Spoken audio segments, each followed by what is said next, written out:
Welcome back, everybody. Great to see you. Brian Wachman now joining us here. We've got a very important topic. I'll tell everybody who you're with first of all. I'm sorry. Yes, I'm with United Way, good. Lincoln, Lancaster County. Excellent. I know Thank some you. people recognize you, but not No, everybody. thanks for the shout out. Sure, Yeah. sure. No, Yeah. but a very important topic today, especially if you have children at home. I do.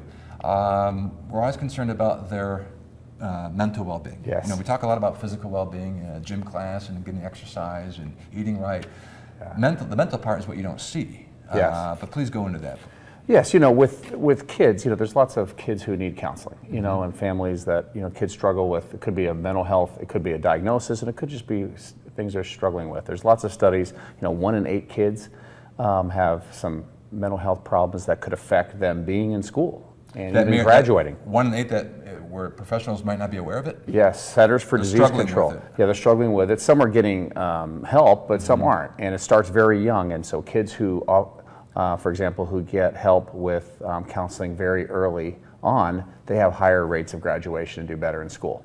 So moms and dads at home and counselors at school and teachers, they're not necessarily trained people to spot things. Yeah. They're not psychiatrists or psychologists. So is there a time period in kids' lives where they're not getting help just because people aren't recognizing it? Yeah, and that's all throughout their life. It's a great question. And I think if any parent has any inkling, the school should help and to diagnose that. There's more counseling offered in schools, and then agencies such as Hope Spoke and Family Service are agencies, for example, and that can spot that and actually do counseling at the schools before and after school programs. Is there one mental challenge, problem, condition that kids face that is the biggie out there that we should all sort of be aware of? There's many, but I think depression, anxiety. There's lots of anxiety, depression.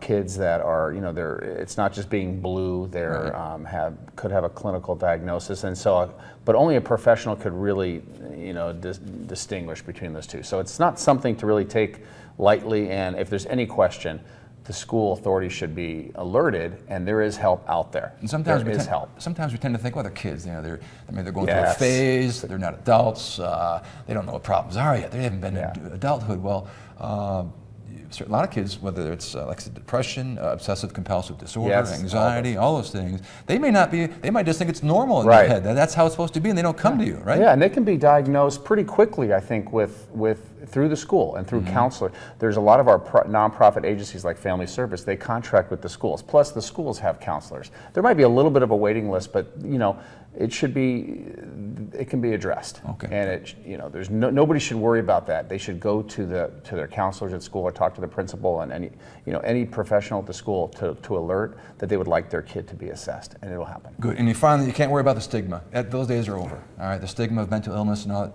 or the problems like that. Put that behind you, because that's the only way you're going to get help. Absolutely. Correct? Okay. Yes. Thanks for coming in, Brian. Yes. Appreciate Thanks it. a lot. Okay. Stick around. We'll be right back.